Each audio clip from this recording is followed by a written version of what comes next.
Right, so I'm going to talk about Cyborg #1 today. I think I'm very late on this, mostly because all the ads in this book are for May, and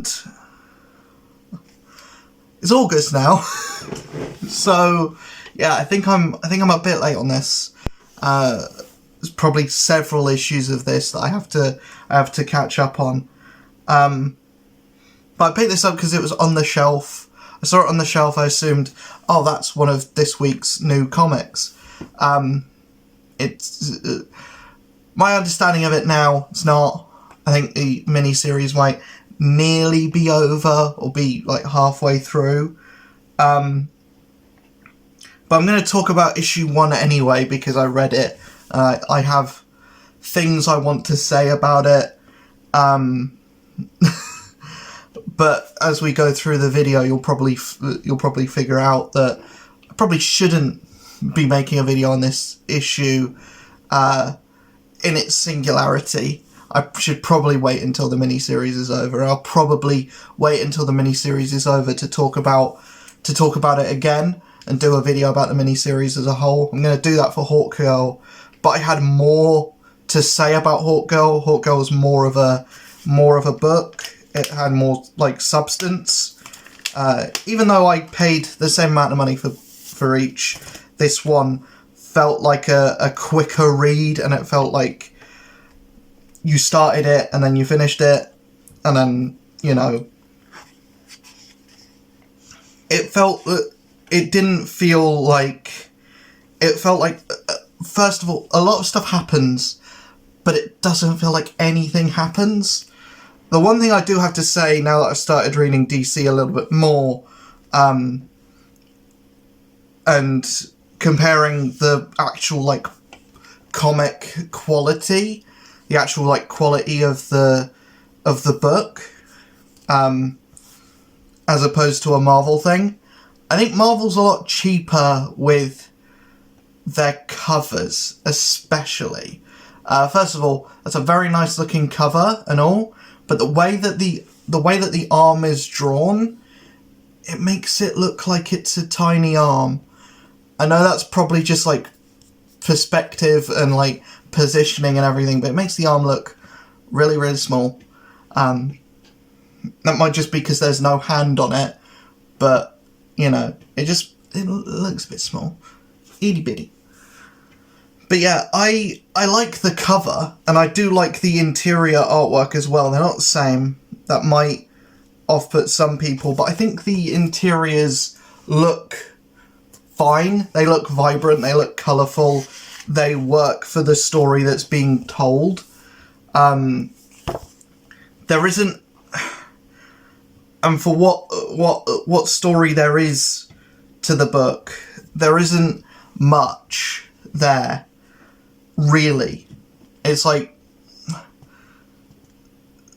Cyborg is trying to deal with being a member of the Titans, and the Titans becoming a much bigger, more prominent team in the DC universe as a whole, and I like that, but Cyborg in the book is written to be a bit whiny, and to be a bit like, oh, my dad never loved me, and now he's died, and I've got to go to his funeral, and I don't really have much nice things to say about him.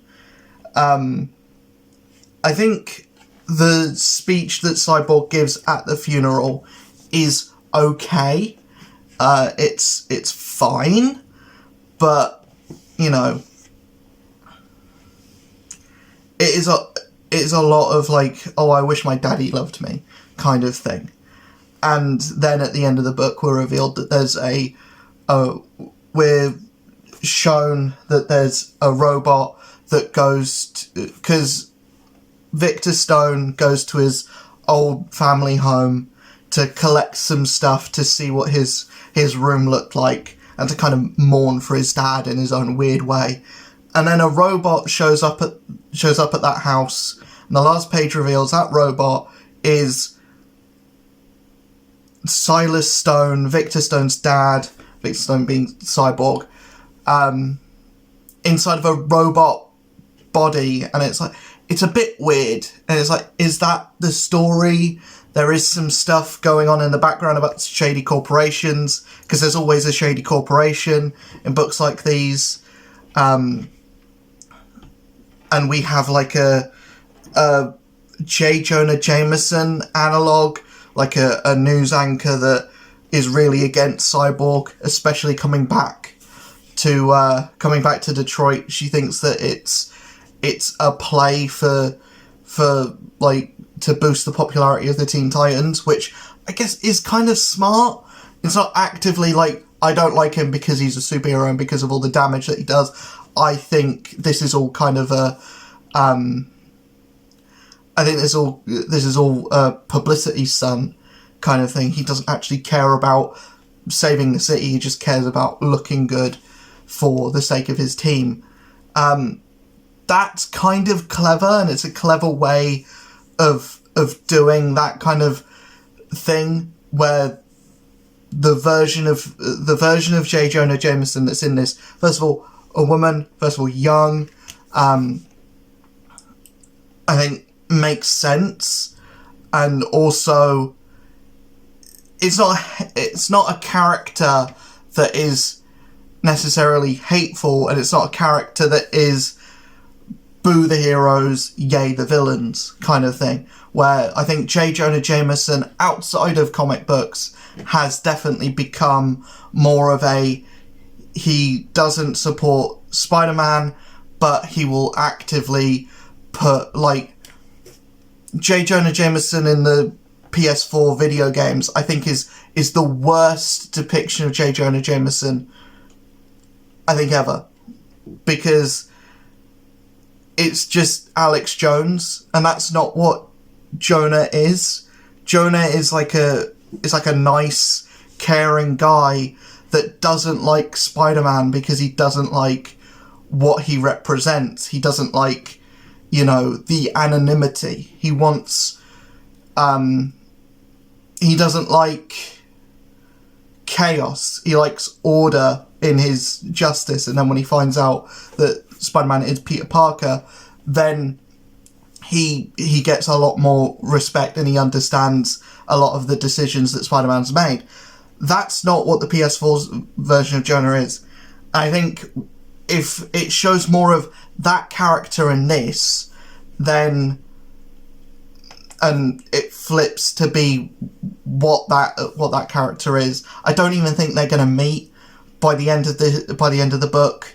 I think that's literally just an analogue to be someone who is against Cyborg. I don't think they're going to be a villain. I don't think they're going to be a supporting character in a big way either. I don't know if they're a character that's been in a Cyborg book before, but I just thought it was like an interesting kind of thing to have a Jonah analogue that is critical of both big tech corporation that looks a bit sketchy and the superhero that's trying to take it down, and both for valid reasons as well. But yeah, there's not really much else to say about this book.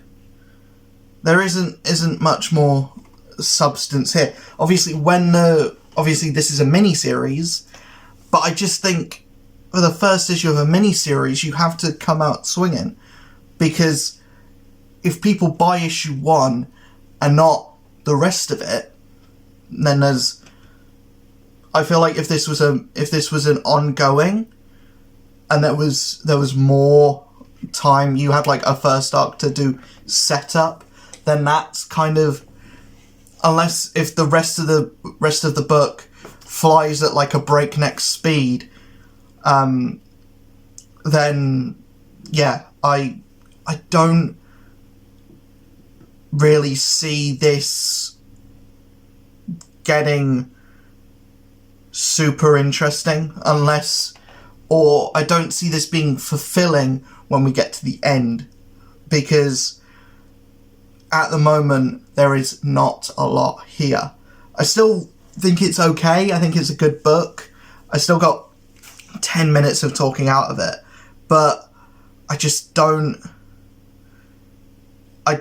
see the book becoming anything better than alright.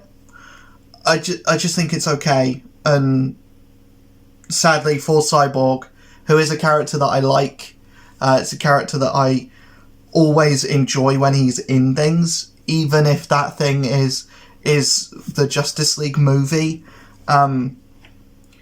which he doesn't belong in. He's a Teen Titan. He's always been a Titan. He always will be a Titan. But yeah, also putting him in Doom Patrol doesn't really make sense either. But at least he's a good character, and has good chemistry with the rest of the Doom Patrol in that show. But yeah, I like this, but I don't love it. I really wanted to. But it's an okay book. I want to see if it can explore themes of like grief. It'll be interesting to see a book where you explore the themes of grieving for a parent that was absent, like grieving for an absent parent kind of thing. And that's something that we don't really see in comics. And it's something that, personally, I'd want to see a bit more. Because we don't get a story where, a parent dies long into a superhero's career. It's either like the spark of it, or it's very early on. Here it's like, newest book, you got to deal with your dad's death. Okay. But yeah, I feel like if they go harder in that direction and make it less about the superhero stuff and more about my dad's dead, how do I deal with that? Then it could be a much more interesting book. But yeah, I'll see you guys in the next video. If you enjoyed this one, let me know in the comments below. Hit that like button, hit that subscribe button, hit that notification bell, all that lovely good stuff. And let me know in the comments if you've read Cyborg #1. If you've read the other issues after #1, let me know, but don't put spoilers in the comment section, because that's just not cool. It's just not cool to put spoilers in the comment section. But yeah, let me know if the book gets better. I'm gonna read it for myself anyway eventually, but yeah, let me know if it does get good or if it gets worse, because that's always a possibility. It could get bad. But yeah, I enjoyed this first issue, but I can't say I'm as interested to see where this goes as I am with like Hawk Girl or like the Hellcat mini that's like finished now, but I've only got up to issue 2. Yeah, my comic shop's been like messed around with orders. It's not their fault. It's the company that they order from, the distributor's fault. But yeah, it just means that my comics are a bit messed up.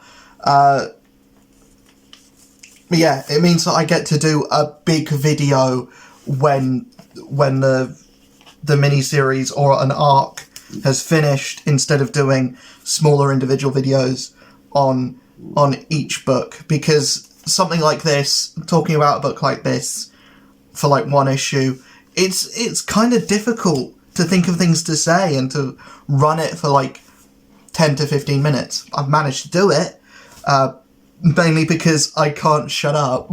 I don't have a stop button for this thing here. It doesn't turn off.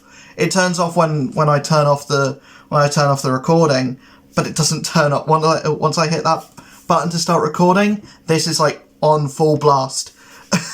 So yeah, Cyborg #1. Let me know if you've read it, if you've been reading the rest of the series, if it gets better, but don't post spoilers, please.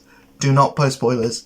And also let me know what your favourite depiction of Cyborg in media is. Is it the Teen Titans one? Is it Teen Titans Go? Is it